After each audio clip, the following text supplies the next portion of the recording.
48 बरस पहले 20 अक्टूबर की तारीख को एक पड़ोसी दुश्मन ने मक्कारी दिखाई थी। दोस्ती का दम भरने वाला कायर पड़ोसी चोरी छिपे हिंदुस्तान की सरहदें लांघ आया था। भारत से छल करके तब उस चालबाज ने एलएसी पर घुसपैठ कर ली थी, लेकिन 2020 में दगाबाज ड्रैगन को यह गुस्ताखी बहुत भारी पड़ी। गलवान से पेंगोंग तक चीनियों की घनघोर पिटाई हुई। लद्दाख में चारों खाने चित होने के बाद चाइनीज तानाशाह ने फिर से युद्ध की सनक दिखानी शुरू की है। चाइनीज तानाशाह की विस्फोटक वॉर रिहर्सल का ट्रेलर आप भी देखिए।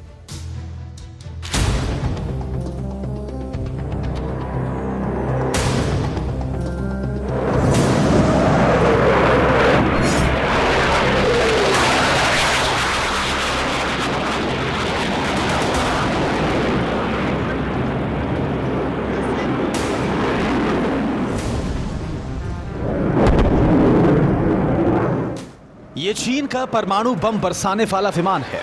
ड्रैगन के बारूदी लड़ाके का नाम H-6 है। H-6 बॉम्बर को जिनपिंग की हवाई फौज वॉर जोन में उड़ा रही है।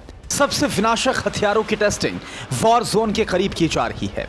चीनी बॉम्बर का धूम धड़ाका कोई नई बात नहीं, लेकिन इस बार न्यूक्लियर बॉम्बर के बेली में लगी एक मिसाइल ने पूरी दुनिया में हड़कंप मचा दिया है।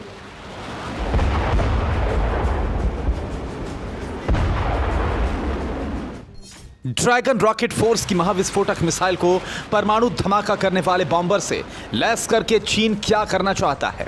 क्या चाइनीज तानाशाह ने डेडली हथियारों की नुमाइश किसी खास मकसद से की है? आखिर यह कौन सी मिसाइल है जिससे पूरी दुनिया को खतरा बताया जा रहा है?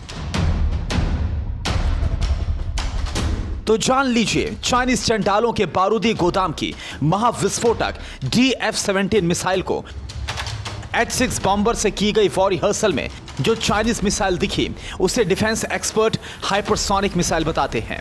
DF-17 मिसाइल कितनी ताकतवर है ये भी देखिए। DF-17 की रेंज 1800 किलोमीटर से 2500 किलोमीटर तक है। यह मिसाइल 6125 किलोमीटर प्रति घंटे की रफ्तार से हमला करती है। थर्मोन्यूक्लियर हथियार से लैस हाइपरसोनिक मिसाइल 500 किलो विस्फोटक के साथ अटैक करती है।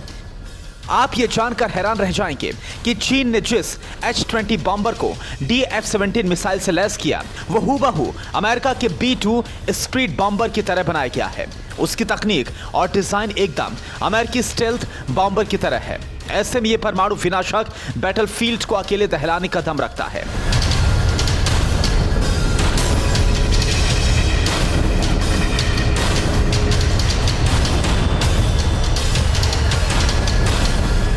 तो क्या ड्रैगन आर्मी महाविनाशक हथियारों से अमेरिका को धमका रही है? क्या चीन सुपर पावर को युद्ध के लिए उकसा रहा है? जिनपिंग की हरकतें तो कुछ और ही इशारा कर रही हैं। चीनी तानाशाह ने 1962 भारत चीन युद्ध की सालगिरह को ही जंगी तमाशेबाजी के लिए यूं ही नहीं चुना। जिनपिंग ने 20 अक्टूबर को यह बारूदी ड्रामा LAC पर मिली करारी शिकस्त की खींच में दिखाया है। चीन की सेना LAC के सभी फ्रंट पर पिटने के बाद पूरी तरह से बैकफुट पर है। ड्रैगन आर्मी की हाड़ कपा देने वाली ठंड से हालत खराब है। चीनी टट्टू हाईटेक टेंटों में भी नहीं बच पा रहे। जिनपिंग के तमाम इंतजाम फिजूल साबित हो रहे हैं। 0 से -40 डिग्री के तापमान में चीनी जवानों के तिल तिल कर मरने की जानकारियों ने बीजिंग तक हड़कंप मचा रखा है। बावजूद इसके ड्रैगन की तिब्बत सैन्य कमान अपने जवानों को बॉर्डर से पीछे नहीं हटा रही। जानकारी तो यह भी मिली है कि तिब्बत सैन्य कमान ने हाल ही में बड़े पैमाने पर ठंड से बचने वाले उपकरण, टेंट और जैकेट्स की खरीद की है। हालांकि कई दिनों से चीनी जवानों के ठंड से मौत की खबरें भी आ रही हैं, लेकिन ड्रैगन वेस्टर्न थिएटर कमांड में किसी भी जवान की ठंड से मौत की तस्दीक नहीं कर रहा। मतलब साफ है कि चीन कितनी भी मार खाए, कितनी बार भी हार जाए, उसकी युद्ध की सनक मिटने नहीं जा रही। चीनी तानाशाह की शैतान खोपड़ी खुराफात से बाज नहीं आएगी। हालांकि ड्रैगन को युद्ध की गीदड़ घुड़की जमाना बहुत भारी पड़ेगा, क्योंकि 1962 का भारत नहीं, 2020 की इंडियन आर्मी बाहुबली है। भारतीय सेना की ताकत का अंदाजा दुश्मन को नहीं है। इस बात में भी कोई शक नहीं कि चीन दुनिया में अलग थलग है, जबकि भारत के साथ सुपर पावर अमेरिका और रूस जैसी महाशक्तियां हर मुश्किल घड़ी में खड़ी हैं।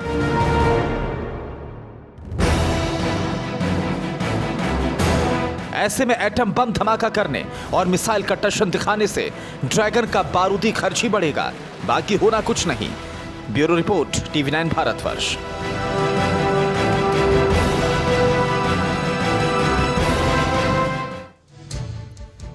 अड़ी सोमवार से शुक्रवार शाम 6 बजे सिर्फ TV9 भारतवर्ष पर।